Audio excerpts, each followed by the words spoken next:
The evening sky had turned a deep purple as Officer Jen Parker drove her patrol car along Route 16. The summer heat was finally breaking, and a cool breeze drifted through her half-open window.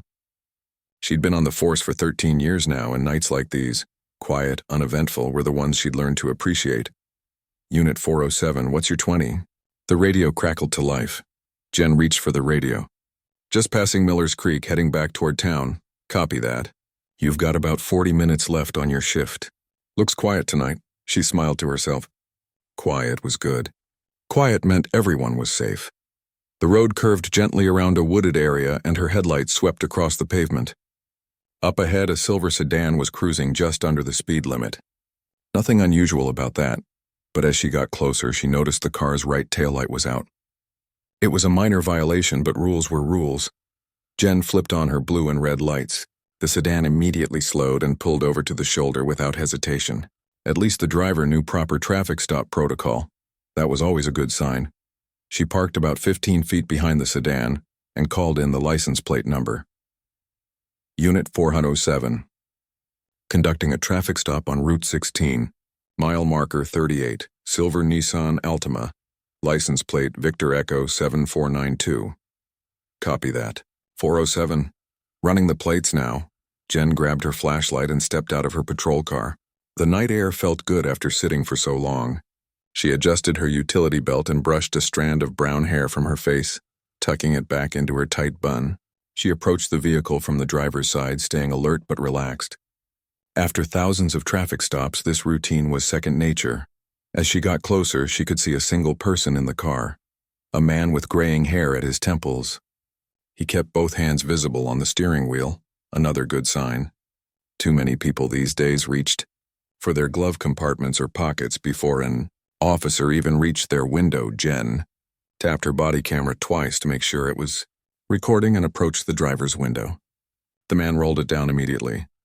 "Good evening, sir," she said, standing slightly behind the doorframe out of habit. "I'm Officer Parker with the county sheriff's department. Do you know why I pulled you over tonight?" The man shook his head. "No, ma'am, I don't. Was I speeding?" His voice was deep but gentle, with a slight accent she couldn't quite place. Maybe Midwestern. "Your right taillight is out. May I see your license, registration, and proof of insurance, please?" "Of course, officer." The man nodded. "My registration and insurance are in the glove compartment.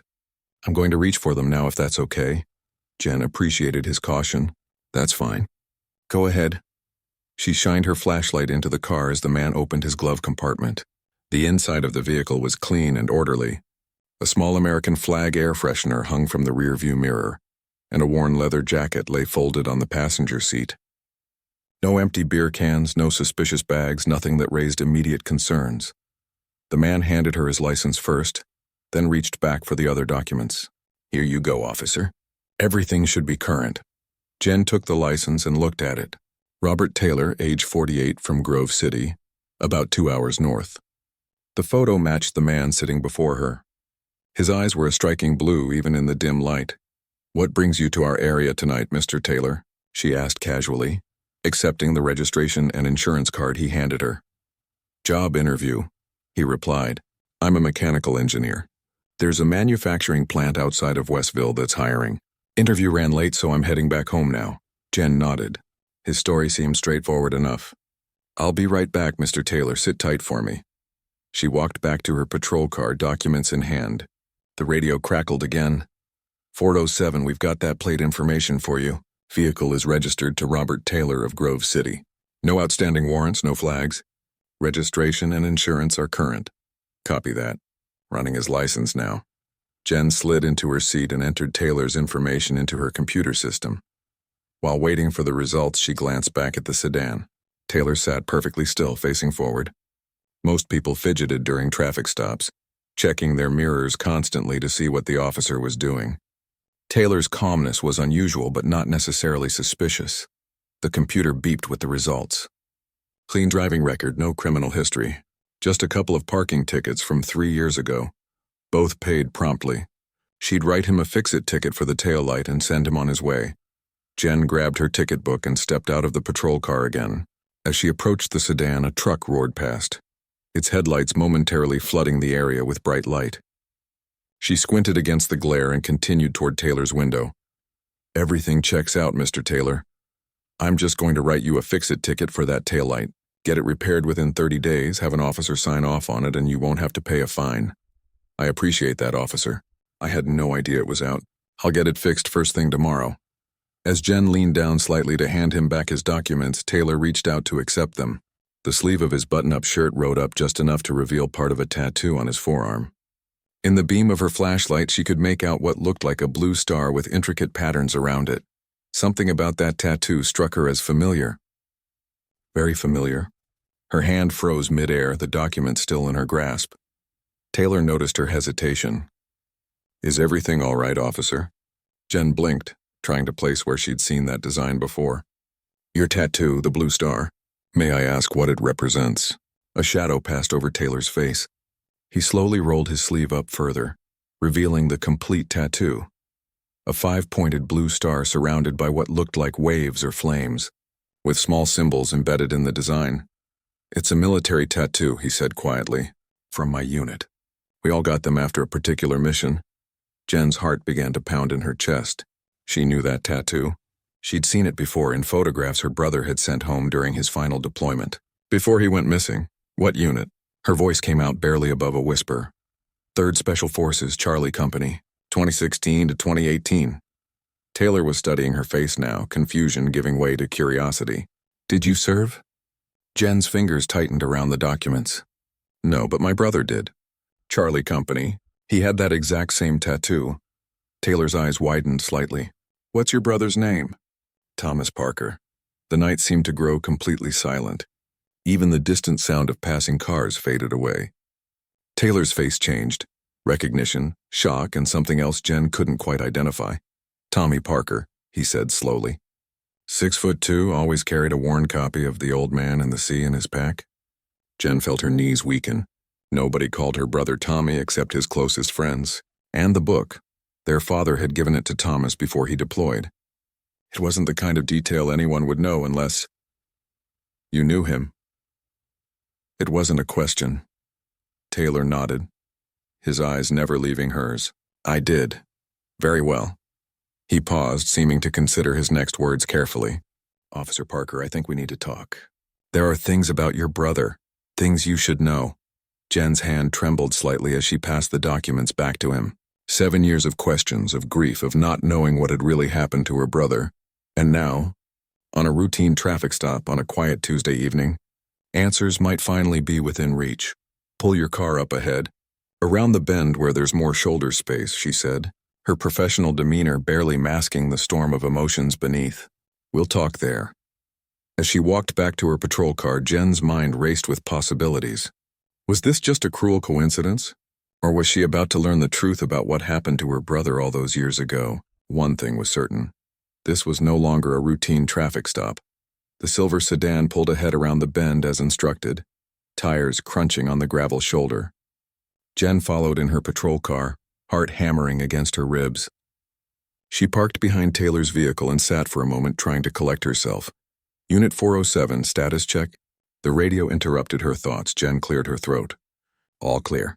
Just writing up a fix-it ticket. Should be done in 15. Copy that, 407. She knew the protocol. 15 minutes was reasonable for a simple traffic ticket. Any longer and dispatch would check in again. She needed to make this quick, but her hands wouldn't stop shaking. Taking a deep breath, Jen stepped out of her patrol car. The night had grown cooler, and goosebumps prickled along her arms. As she approached the sedan, Taylor got out and leaned against his car. He seemed to understand the gravity of the moment, keeping his movements slow and deliberate. "Maybe we should sit in your patrol car," he suggested. "More comfortable and we can talk privately." Jen hesitated. It wasn't standard procedure to invite civilians into her vehicle, but this was no ordinary situation. She nodded and led him back to her car, opening the passenger door for him. Once they were seated, an awkward silence filled the space. The blue glow from the dashboard computer cast strange shadows across Taylor's face, making him look older than his license claimed. "I don't even know where to begin," Jen finally said, turning slightly in her seat to face him. Taylor rolled up his sleeve again, revealing the full tattoo. "This is as good a place as any. 12 men got this tattoo. All from the same unit, after a classified operation in northern Syria. Your brother was one of them. Thomas has been missing for 7 years, Jen said, her voice steadier than she expected. The official report said his team was ambushed during a reconnaissance mission. 3 dead, 2 wounded, and Thomas missing, presumed dead. No body was ever recovered. Taylor's jaw tightened. That's the official story. And the real story? Jen could hear the edge in her voice. 7 years of grief and uncertainty had hardened something inside her.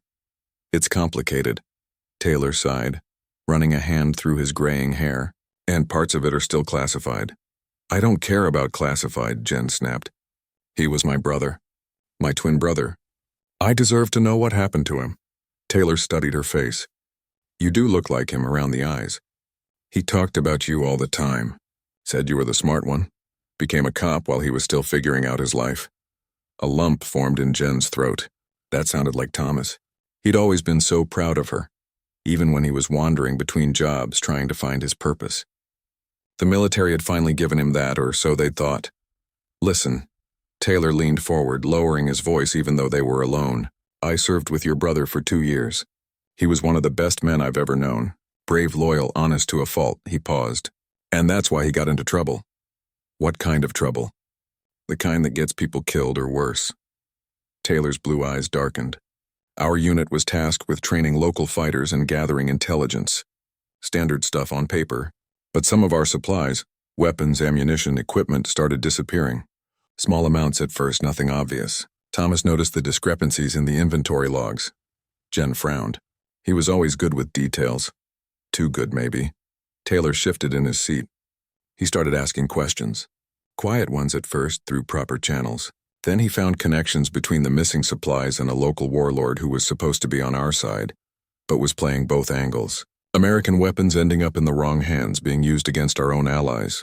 And he reported it? Jen asked, already guessing the answer. He tried.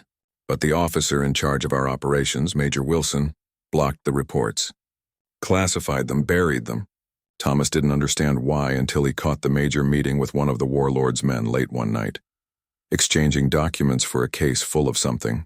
Thomas took photos, documented everything. The patrol car suddenly felt too small, too hot. Jen rolled down her window a crack, letting in the cool night air. The ambush, she said slowly. It wasn't random, was it? Taylor's silence was answer enough. They tried to kill him, Jen whispered, the realization like ice in her veins. His own people tried to kill him. Not everyone, Taylor clarified quickly. Just Wilson and whoever was working with him. The rest of us had no idea what was happening until it was too late. Tell me about the ambush, Jen demanded. The real version, Taylor took a deep breath. We were sent to check out a supposed weapons cache near a small village. Standard recon mission, 6 men, including Thomas and me. Wilson split us into 2 teams. Unusual protocol, but we didn't question it. Thomas, me, and another guy named Rodriguez went east. The other 3 went west. He paused, as if reliving the moment. About an hour in, all hell broke loose. Gunfire from multiple positions. Rodriguez went down immediately, shot through the neck. Taylor's fingers unconsciously touched his own throat. I took one in the shoulder, fell into a drainage ditch. Thomas pulled me down, kept me from bleeding out. Jen could picture it all too clearly. Her brother, always the protector, even as a child. The firefight lasted maybe 10 minutes. When it quieted down, we could hear the other team on the radio saying they were pinned down too. Thomas told me to stay put, that he was going to try to reach them. That was the last I saw of him, and then, Jen prompted when Taylor fell silent. I passed out from blood loss, woke up 2 days later in a field hospital. They told me Thomas was missing, likely captured or killed. The other team had 3 casualties, 2 dead, 1 wounded. Perfect setup to explain the loss of Thomas. You think this Major Wilson arranged the whole thing? To silence Thomas? Taylor nodded grimly. I couldn't prove it, but I knew. Problem was I had a bullet in my shoulder and no evidence. Wilson made sure I was transferred out quickly, sent back stateside for recovery. By the time I was well enough to start asking questions, the trail was cold. Jen's mind was racing, police instincts kicking in. What about the photos Thomas took? The documentation? Gone. His personal effects were lost during transport. And you've spent 7 years just accepting this? Jen couldn't keep the accusation from her voice. Taylor's expression hardened. I haven't accepted anything. I've spent 7 years looking for answers, tracking down everyone who was there, everyone who might know something. Most wouldn't talk. Some couldn't. 2 died in accidents when I started getting close. A chill ran down Jen's spine. You think they were silenced too? I can't prove it, Taylor said again, frustration evident in his voice. But yes. Jen stared at the dashboard, trying to process everything. Why are you telling me this now? After all this time? And why were you driving through my town, of all places? Taylor reached into his jacket pocket slowly, telegraphing his movements. He pulled out a folded piece of paper and handed it to her. Jen opened it with trembling fingers. It was a printout of an email dated just 3 weeks ago. Found something. Need to meet. Trust no one. Same place as before. The sender's name was listed only as Ghost. I got this from an old contact, Taylor explained. Someone who served with Wilson years ago before our unit. He's been helping me quietly. The same place as before is a fishing cabin about 20 miles from here, near Lake Carson. Thomas and I went fishing there once on leave. It was the only time I ever saw him truly relaxed. Jen's breath caught. Thomas loved that lake. Our dad used to take us there when we were kids. She looked up sharply. You think this message is from him? From Thomas? Taylor's expression was carefully neutral. I don't know. It could be. Or it could be a trap. But you came anyway. I had to. Taylor gestured to the tattoo on his arm. This isn't just ink. It's a promise we made to each other. No man left behind, ever. Dispatch crackled over the radio again. Unit 407 status check? Jen grabbed the radio. All clear, just finishing up paperwork. Heading back to the station in 5. Copy that, 407. She turned back to Taylor, decision already made. I'm coming with you to that cabin. It's too dangerous, Taylor objected. If Wilson or his people are watching, he's my brother, Jen cut him off. And I'm a cop. I know how to handle danger. She checked her watch. My shift ends in 20 minutes. I'll meet you at the Riverdale Motel just outside of town. Room number? Taylor hesitated, then nodded. Room 114, but we need to be careful. Very careful. I've spent 7 years wondering if my brother was dead or alive, Jen said, her voice steady now. Determination replacing shock. I'm not waiting another day to find out. As Taylor stepped out of the patrol car, he paused. One more thing you should know. If your brother is alive, he won't be the same person you remember. What he's been through, what he's had to do to survive. It changes a person. Jen nodded. I know. I'm not the same person either. She watched Taylor return to his car and drive away, mind reeling with possibilities. After 7 years of dead ends and unanswered questions, she finally had something tangible to pursue. Whether it led to answers or more heartbreak, she had to follow this path. 20 minutes later, as she signed out at the station, her colleague Doug looked up from the desk. Quiet night? He asked. Jen managed a smile. Just a broken taillight. Nothing special. It was the biggest lie she'd ever told. The Riverdale Motel hadn't changed much in the 20 years Jen had lived in town. The same faded blue paint peeled from the wooden siding, and the neon vacancy sign still flickered erratically. She parked her personal car, a 10-year-old Honda Civic, 3 spaces down from Taylor's silver sedan, and sat for a moment, second thoughts creeping in. What was she doing? Meeting a stranger at a motel based on a story that seemed pulled from a spy thriller. If she was wrong about Taylor, if this was some elaborate scam. But the tattoo. The details about Thomas. The book he carried. Those weren't things just anyone would know. She grabbed her off-duty weapon from the glove compartment and tucked it into her waistband at the small of her back, covering it with her light jacket. Better safe than sorry. Room 114 was at the far end of the building. Jen knocked twice, standing slightly to the side out of habit. Police training never quite left you, even off duty. The door opened a crack, then wider. Taylor looked different in the harsh fluorescent light of the motel room. Older, more tired. He'd changed into jeans and a plain black t-shirt that revealed more of his arms, including the full blue star tattoo. You came? He said, stepping back to let her in. Did you think I wouldn't? The room was small but clean. Taylor had already set up what looked like a makeshift investigation board on the small table by the window. Photos, maps, and handwritten notes were spread out methodically. I wasn't sure, he admitted, closing the door behind her. Most people wouldn't jump into something like this so quickly. Most people haven't spent 7 years wondering if their twin brother is dead or alive. Jen moved to the table, scanning the materials. What is all this? Taylor joined her, pointing to a map with several locations circled in red. Every place I've tracked possible sightings of Thomas or communications that might have come from him. Most were dead ends, but 3. He tapped 3 of the circles and had credible evidence he was there. The most recent was 4 months ago. Jen picked up a grainy security camera photo. The image showed a bearded man in a baseball cap at what looked like a convenience store. The face was partly obscured, but there was something in the way he stood. The set of his shoulders. Is this him? She asked, voice barely above a whisper. Taylor nodded. Gas station in Idaho, April this year. I found it after tracking a money transfer to a nearby bank.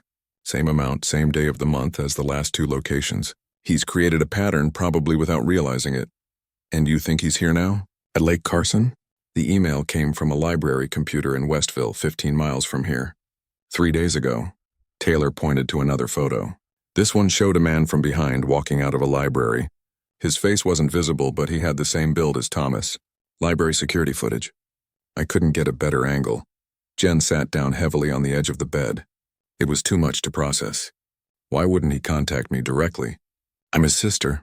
Taylor pulled out the chair from the small desk and sat facing her. Think about it from his perspective. If he's alive, he's been in hiding for 7 years. The people after him are powerful, connected. They could be monitoring you, your phone, your house, your bank accounts. So he's been protecting me by staying away, Jen said slowly. But why reach out now? Why risk it after all this time?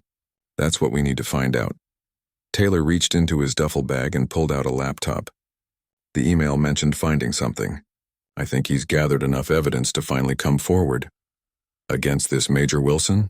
Against whoever Wilson was working for. Wilson himself died 3 years ago.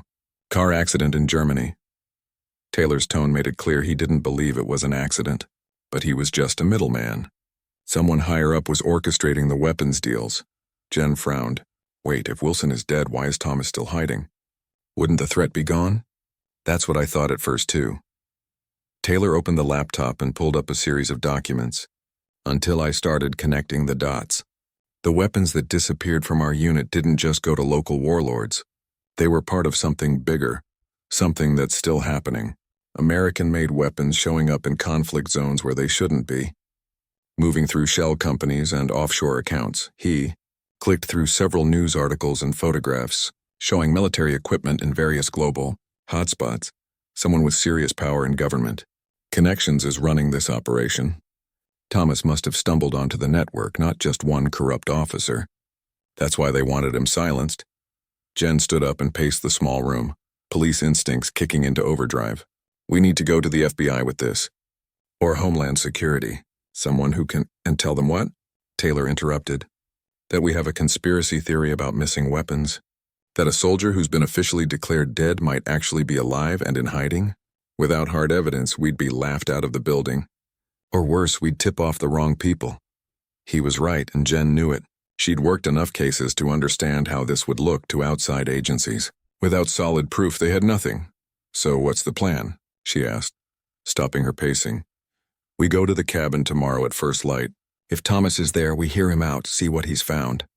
If he's not, Taylor shrugged. Then we keep looking, Jen checked her watch. It was already past midnight. First light is in about 5 hours. I should go home, grab some supplies. No. Taylor's response was immediate and firm. If anyone is watching you, that would alert them. You need to drop off the radar, same as me. I can't just disappear. I have a shift tomorrow at noon. Call in sick. Food poisoning. It's believable and buys us at least 24 hours, Jen hesitated. In 13 years, she'd never called in sick without a real reason. But if there was even a chance Thomas was alive... Fine, she agreed. But I need to stop at a store first. Get some basics, Taylor nodded. There's a 24-hour place about a mile from here. We'll go together, take my car. Less conspicuous than your Honda. 30 minutes later, they were back at the motel. Jen had bought a toothbrush, some basic toiletries, and a change of clothes. The reality of what she was doing was starting to sink in. She was officially off the grid, following a lead that might be nothing more than desperate hope. You take the bed, Taylor offered. I'll sleep in the chair. Don't be ridiculous. The bed's big enough. We're both adults. Jen was too tired and too preoccupied to worry about sleeping arrangements. They settled into an uneasy silence, each lost in their own thoughts. Jen stared at the water stain on the ceiling, listening to Taylor's steady breathing from the other side of the bed. "Can I ask you something?" she said after a while. "Sure. How did you end up finding me? After all this time?" Taylor was quiet for so long that Jen thought he might have fallen asleep. "I never stopped looking for Thomas," he finally said. "Every lead, every possibility. About 6 months ago, I found a pattern in some financial transactions. Small amounts being wired from different locations, always on the 15th of the month. The most recent one traced back to this area." He shifted, turning to face her in the dim light. "I started watching police reports, local news, looking for anything unusual. Then 3 weeks ago, there was a small article about a local officer who rescued a kid from a car wreck. Officer Jennifer Parker, same last name, same hometown Thomas always talked about. The Henderson kid," Jen remembered. "His mom fell asleep at the wheel, went into the creek. The article had your photo. You look like him, same eyes, same expression. I knew it had to be you. So I started watching, trying to figure out your patrol routes, your schedule. Needed to make contact in a way that wouldn't raise suspicions." "So you broke your taillight on purpose," Jen realized. "Drove around until I pulled you over. Had to make sure it was really you first. Couldn't risk approaching the wrong officer." The dedication impressed her, even as part of her remained cautious. "That's a lot of effort to go through. Like I said, we made a promise. The tattoo isn't just ink." Jen thought about that for a moment. "If Thomas is alive, does he still have his?" "Last I saw him, yes. It's not something you get removed." "What does it mean?" "The design?" Taylor's voice softened. "The stars for guidance, finding our way home no matter how lost we get. The waves around it represent the obstacles we face.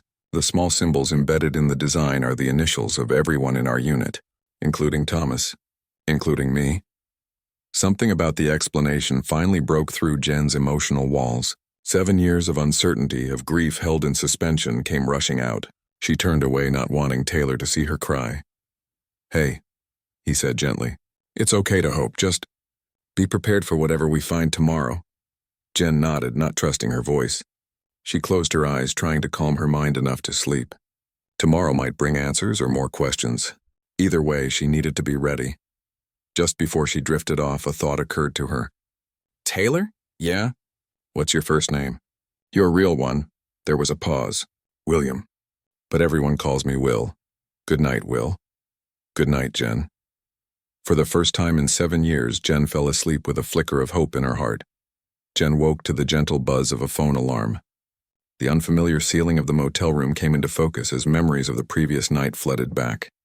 She turned to find Will already up, sitting at the small table with a paper map spread out in front of him. 2 cups of coffee steamed beside the map. "Morning," he said quietly. "Hope you don't mind. I went out for coffee. Figured we could both use it." Jen sat up, running a hand through her tangled hair. "What time is it?" "Just after 5. Sun will be up in about 20 minutes. Will pushed one of the coffee cups toward her. "We should get moving soon." She took a sip of the coffee, strong and black, just how she liked it. Another detail that made her wonder how much Thomas had told Will about his family. "I called in sick," she said, holding up her phone. "Left a voicemail for my sergeant. Food poisoning, like you suggested?" Will nodded approvingly. "Good. We need to ditch our phones before we head to the cabin, though." "Too easy to track, seriously?" Jen frowned. "That seems excessive." "Maybe, but I've stayed alive this long by being careful." Will folded the map and tucked it into his jacket pocket. "We'll leave them in the motel room, powered off and with the batteries removed. We can pick them up on the way back." Jen wanted to argue but decided against it. She'd come this far already. "Give me 10 minutes to get ready." The morning routine felt surreal, brushing her teeth in a motel bathroom, changing into the fresh clothes she'd bought the night before, all while preparing to possibly meet her brother, who had been presumed dead for 7 years.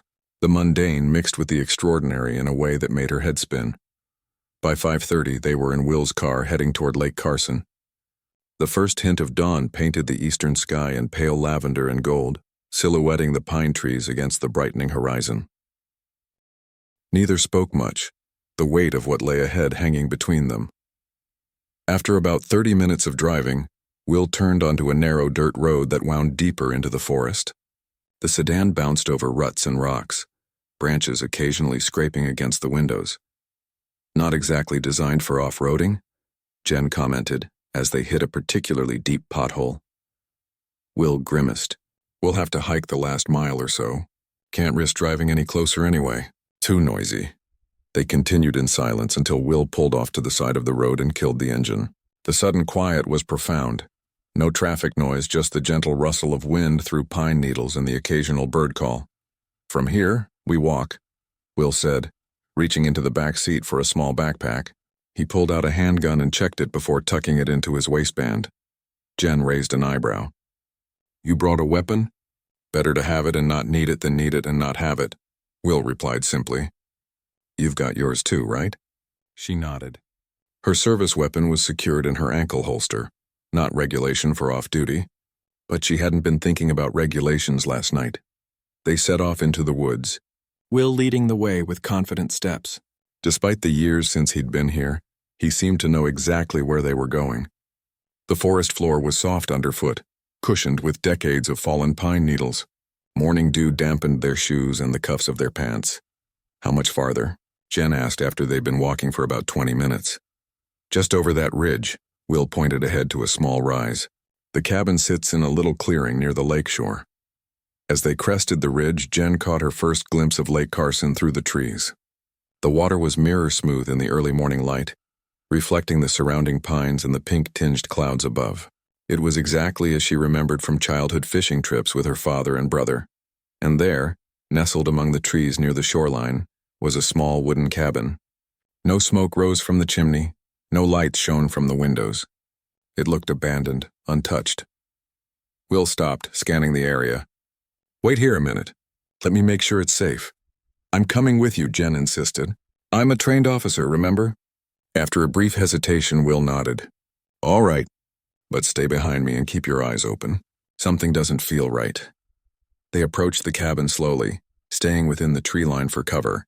As they got closer, Jen noticed details that had been invisible from a distance. The neatly stacked firewood on the porch, the absence of cobwebs around the windows, the recently cleared path leading to the door. Someone's been here, she whispered. Recently? Will nodded, reaching for his weapon. Cover the back. I'll take the front. Jen circled around to the rear of the cabin, careful to stay light on her feet. A small wooden deck overlooked the lake, with a single chair positioned to face the water. On a small table beside the chair sat an empty coffee mug and what looked like a dog-eared paperback book. Her heart jumped. When she recognized the cover, the old man and Thomas's book. She was about to call out to Will when she heard the unmistakable sound of a gun being cocked, directly behind her. Don't move, said a low, raspy voice that sent chills down her spine. Hands where I can see them. Slowly, Jen raised her hands. I'm not here to hurt anyone, she said carefully. I'm looking for Thomas Parker. Turn around, slowly. She did as instructed, breath caught in her throat. The man facing her was tall and gaunt, with a thick beard streaked with gray. His clothes were worn but clean, his stance military straight despite the gun aimed at her chest.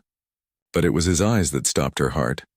The same deep brown as her own, the same as the ones that looked back at her in the mirror every morning. Thomas? She whispered. The man's eyes widened slightly, his gun hand trembling almost imperceptibly. Jen? For a moment neither moved. Then Thomas lowered his weapon slowly, disbelief washing over his weathered face. How did you find me? He asked, voice rough from disuse or emotion. Jen couldn't tell which. Before she could answer, the cabin door burst open and Will emerged, gun drawn. Upon seeing Thomas, he immediately lowered his weapon. You're alive, Will said, relief evident in his voice. Thank God. Thomas's expression hardened as he turned to Will. You brought my sister here? Are you insane? You've put her in danger. She deserved to know the truth, Will replied calmly. And we need your help. Thomas shook his head, gesturing for them to enter the cabin. Inside. Now. We're too exposed out here. The interior of the cabin was spare but tidy. A small kitchen area, a wooden table with 2 chairs, a worn sofa, and a fireplace with carefully arranged kindling ready to be lit. Maps and newspaper clippings covered one wall, similar to the makeshift investigation board in Will's motel room but more extensive. Thomas secured the door behind them and pulled the curtains closed before turning to face them. In the dim light of the cabin, he looked older than his 39 years, with deep lines etched around his eyes and mouth. "You shouldn't be here," he said to Jen, but his eyes softened as he looked at her. "Either of you." "We got your message," Will explained. "Found something. Need to meet. I've been tracking you for years, man." "Idaho, Montana now here?" Thomas sighed heavily. "I should have been more careful. Getting sloppy after all this time." He glanced at Jen. "You look good, sis. Made detective yet?" The casual question after 7 years of absence nearly broke her. "No, still patrol." "Thomas, we thought you were dead. There was a memorial service. Dad put up a stone in the cemetery next to Mom's." "I'm sorry," he said simply. "It was better that way. Safer for everyone, especially you." "What happened?" Jen asked. The question that had haunted her for 7 years finally spoken aloud. The real story, not the official version. Thomas gestured for them to sit as he remained standing, seemingly unable to relax. "Will probably told you about the weapons, about Wilson." "Some of it," Jen nodded. "He said you discovered illegal weapons transfers." "It went higher than Wilson," Thomas confirmed, echoing what Will had theorized. "Much higher. I found financial records linking the weapons to a private military contractor called Blackstone Tactical." Will leaned forward. "Never heard of them. You wouldn't have. They operate through subsidiaries and shell companies. On paper, they provide security consulting to government agencies. In reality, they've been diverting U.S. military weapons to conflict zones around the world, selling to whoever pays the most." Thomas moved to the wall of papers and pointed to a photograph of a distinguished-looking man in an expensive suit. "This is Richard Hayes, CEO of Blackstone. Former military intelligence, has friends in every branch of government. When I started pulling on threads, I found his name connected to everything." "And the ambush?" Jen asked. Will said it was a setup. Thomas's jaw tightened. "Wilson got orders from above. Take me out, make it look like enemy action. He didn't know I'd already hidden copies of everything I'd found." He looked at Will. "I never meant to leave you in that ditch, but once I realized what was happening, I had to disappear." "For 7 years?" Jen couldn't keep the hurt from her voice. "At first it was just survival," Thomas explained. "I made it to a village where I'd helped the local healer with medical supplies. She hid me until I could heal, get new papers. By the time I made it back to the States, the official story was set in stone. I was listed as missing, presumed dead." He paced the small room, energy vibrating through him. "I tried contacting my commanding officer, off the record. He told me to stay dead, that people were still looking for me. So I did. I kept moving, kept gathering evidence, and now?" Will asked. "Your message said you found something." Thomas nodded, a grim smile appearing beneath his beard. 3 weeks ago, I hacked into Blackstone's secure server. Got access to their complete financial records for the past decade. Names, dates, amounts, weapons, manifests, everything. Enough to bring down Hayes and everyone working with him." He pulled a small flash drive from his pocket. "It's all here. Encrypted, but I have the key." Jen stared at the tiny device. "That's what you risked contacting Will for? Why not just send it to the FBI anonymously?" "Because I tried that 6 months ago with the partial evidence I had then," Thomas said bitterly. "The investigation was quietly closed within a week. Someone on the inside buried it. So what's your plan?" Will asked. "I need to get this to someone I can trust. Someone with enough power and independence to make it public before it can be suppressed." Thomas looked at Jen. "That's where you come in, sis. You always knew how to find the right people. How to make things happen." Before Jen could respond, a sharp crack echoed through the woods, a twig snapping underfoot. Too heavy to be an animal. Thomas moved instantly to the window, carefully peering through a gap in the curtains. His entire body tensed. "We've got company," he whispered. 3 men approaching from the north. Military stance, tactical gear. Will was already on his feet. "Blackstone. Has to be. No one else knows about this place." Thomas tossed the flash drive to Jen. "Take this. There's a canoe tied up at the dock around the back. Take it across the lake to the old ranger station. It's about 2 miles. There's a landline there. Phone's probably disconnected, but the ranger keeps a satellite radio for emergencies." "I'm not leaving you," Jen protested. "You have to," Thomas insisted. "That drive is everything. If they get it, 7 years of work disappears." He gripped her shoulders. "I just found you again." "I'm not losing you now." Another sound from outside, closer this time. Go, Will urged her. We'll hold them off, create a diversion. Meet us at the ranger station if we don't catch up to you first. Jen hesitated, torn between duty and family loyalty. Finally, she tucked the flash drive securely in her inner jacket pocket and drew her weapon. Be careful, she said, meeting her brother's eyes. Both of you. Thomas nodded, the ghost of their childhood grin briefly appearing. Always am. Now go. With one last look at her brother, alive, real. Standing in front of her after 7 years, Jen slipped out the back door toward the lake, the weight of the flash drive heavy against her chest, carrying the truth that could finally bring her brother home. Jen moved swiftly through the underbrush toward the lake, staying low and using the trees for cover. The morning mist still hung over the water, providing an extra layer of concealment. Behind her, she could hear muffled voices from the direction of the cabin. Her police training kicked in. Assess, decide, act. No time for emotion now. The small wooden dock appeared through the trees, weathered gray planks stretching about 15 feet into the water. Just as Thomas had said, a canoe was tied to the end post, bobbing gently in the light breeze. Jen paused at the tree line, scanning for any movement that might indicate she'd been followed. Nothing. Just the quiet lapping of water against the shore and distant birdsong.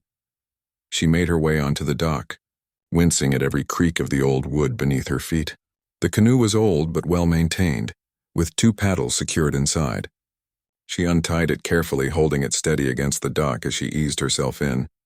Just as she pushed off, the unmistakable pop of gunfire erupted from the cabin. One shot, then several more in quick succession. Jen froze, paddle half submerged. Every instinct screamed at her to go back to help her brother and Will, but the weight of the flash drive in her pocket reminded her of what was at stake. 7 years of evidence. The key to bringing down an entire criminal network. The truth that could finally clear her brother's name. With a deep breath, she dug the paddle into the water and pulled hard, propelling the canoe forward into the mist. The sounds of conflict faded behind her as she established a rhythm, moving as quickly and quietly as possible. The ranger station was on the opposite shore, about 2 miles across the lake. In the canoe, it would take her at least 40 minutes. Each minute felt like an hour. The mist began to burn off as the morning sun strengthened, reducing her cover. Halfway across the lake, Jen paused to rest her arms and listen. The gunfire had stopped. She couldn't tell if that was good news or bad. A mechanical whine in the distance made her blood run cold. A boat motor. Coming from the direction of the cabin, Jen redoubled her efforts, muscles burning as she paddled harder than before. The far shoreline was visible now. The small wooden structure of the ranger station just coming into view. She was still at least 10 minutes out, and the sound of the boat engine was growing louder. Looking over her shoulder, she spotted it, a small motorboat emerging from the mist, moving much faster than she could paddle. 2 men in dark clothing were aboard, scanning the lake. They hadn't spotted her yet, but it was only a matter of time. Jen made a split-second decision. Instead of heading directly for the ranger station dock, she angled toward a small cove to the right, where overhanging trees and a rocky outcropping offered some concealment. She paddled with everything she had, arms screaming in protest. The motorboat changed direction, heading toward the ranger station. They were assuming she'd take the direct route. The small deception bought her precious minutes as she glided into the cove and ran the canoe aground on a narrow strip of pebbly beach. Grabbing her weapon, Jen scrambled up the rocky embankment, staying within the tree line. From her elevated position, she could see the men pulling up to the ranger station dock. They moved with military precision, weapons drawn as they approached the small building. She needed to circle around, find another way in. The ranger station had a radio, her only hope of calling for help. With the men blocking the direct path, she'd have to use the terrain to her advantage. The dense forest flanking the station provided good cover as Jen made her way through the underbrush, careful to avoid dry twigs and leaves. Years of hunting trips with her father and brother in these very woods had taught her how to move silently. She worked her way around to the back of the station, where a small generator shed offered a clear view of the main building. The 2 men had disappeared inside, clearly searching for her. This was her chance. Staying low, Jen sprinted to the back door of the station. It was locked, but the old wooden frame gave way with a solid kick. She slipped inside, finding herself in a small storage room filled with emergency supplies and equipment. Voices came from the front room. The men were still searching. Jen spotted what she needed: a large radio set up on a desk near the rear wall. An emergency satellite phone sat beside it. Either would work if they were operational.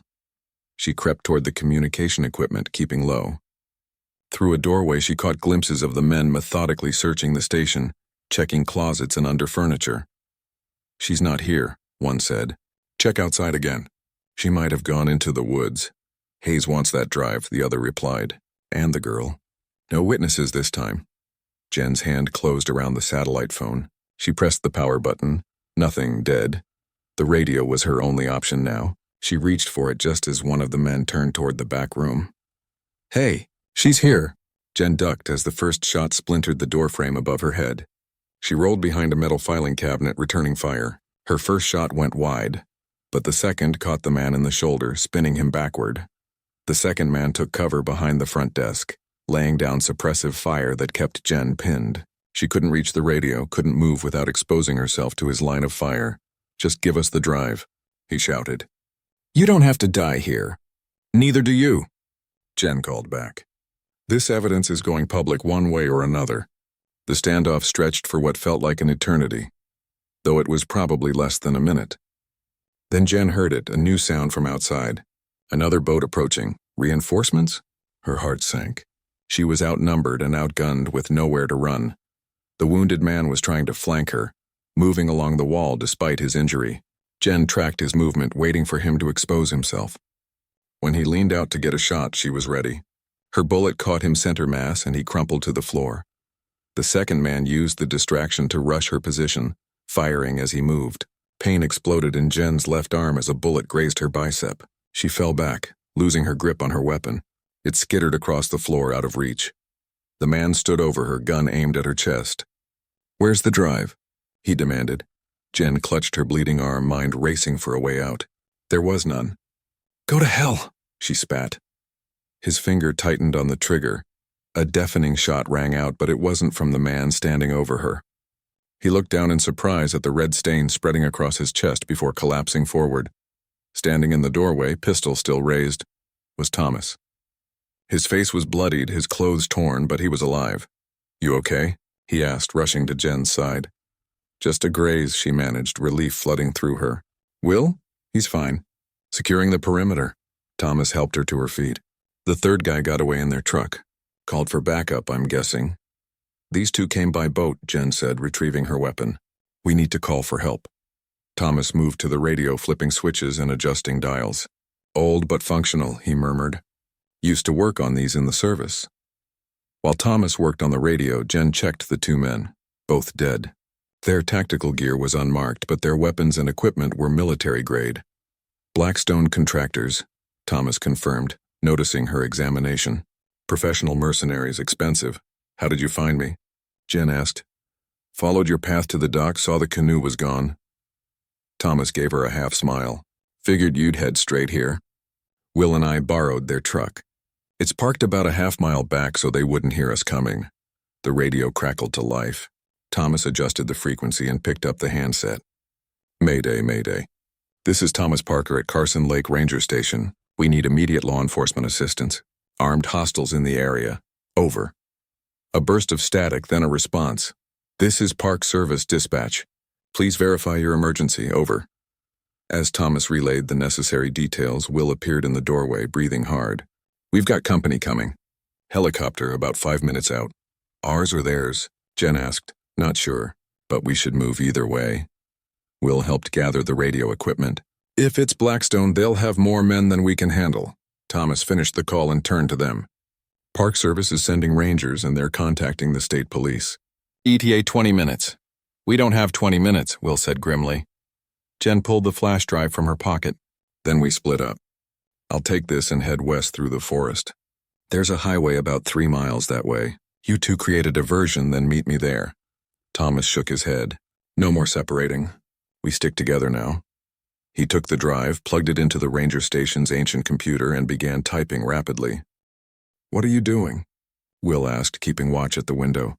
"Copying the files, sending them to multiple secure drops I've set up." Thomas worked quickly, fingers flying over the keyboard. "Insurance policy. If anything happens to us, these files will automatically release to news outlets worldwide in 24 hours. The sound of helicopter rotors grew louder. Almost done, Thomas muttered. Just need another minute. Jen joined Will at the window. The helicopter was visible now, circling the lake. Black, no markings, Will observed. Not law enforcement. How many rounds do you have left? Jen asked. Will checked his weapon. 4, you? 3. Not nearly enough if a tactical team was incoming. Thomas finished at the computer, pocketing the flash drive again. Done, now we move. There's an old fire road behind the station. If we can reach it, we might be able to circle back to their truck. They slipped out the back door as the helicopter made another pass over the station. The dense forest provided good cover as they moved away from the lake.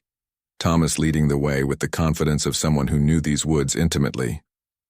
You used to come here a lot, didn't you? Jen asked as they navigated a steep hillside. Even before the military, Thomas nodded. Every summer with Dad. Remembered every trail, every shortcut. Figured this would be the perfect hiding place, somewhere familiar but remote. The fire road appeared ahead, overgrown but still passable. They moved faster now, staying close to the tree line for cover. The helicopter sounds faded behind them. If we can get to a main road, flag down a car, Will suggested. Better, Jen said. There's a sheriff's substation in Miller Creek about 10 miles from here. Deputy Dave works Sundays. He's a good man, won't ask too many questions right away. They had covered about a mile when the distant sound of vehicles reached them. Multiple engines coming from the direction of the lake. Move, Thomas urged, breaking into a run. They sprinted along the fire road, lungs burning. Jen's wounded arm throbbed with every step, but adrenaline kept her moving. Ahead, through a break in the trees, she spotted the truck Will had mentioned. A black SUV parked half-hidden among the pines. Will reached it first, checking for keys. Got him, he called, climbing into the driver's seat. Thomas helped Jen into the back before jumping in the passenger side. The engine roared to life as Will stomped on the accelerator, sending the vehicle lurching forward onto the rough road. Which way to the highway? Will asked, hands gripping the wheel tightly.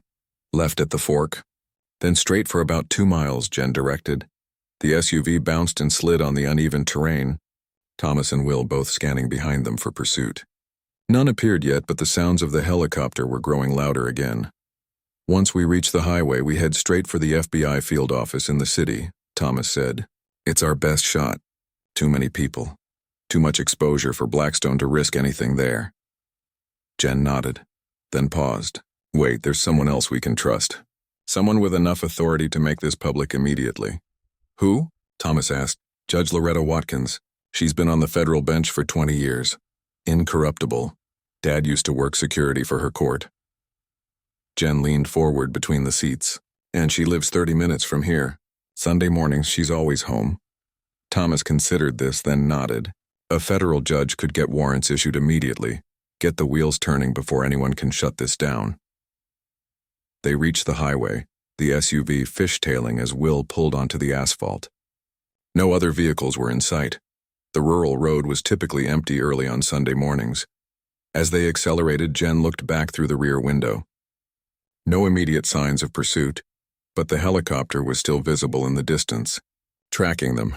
They'll have roadblocks set up soon, Will warned, pushing the SUV to its limits. Then we need to ditch this vehicle, Thomas said. Too easy to track, Jen pointed ahead. There's a small town coming up in about 5 miles. We can switch vehicles there. As they raced toward the town, toward Judge Watkins, toward the truth finally being revealed, Jen reached forward and squeezed her brother's shoulder. After 7 years of believing him dead, after one incredible night that had changed everything, they were finally fighting this battle together. Thomas covered her hand with his own, the blue star tattoo visible on his forearm. We're going to finish this, he promised. All of it. Jen nodded, a strange calm settling over her despite the danger. What had begun as a routine traffic stop had led to the most important moment of her life. Her brother was alive. The truth was within reach. Justice was possible, and it had all started with a tattoo.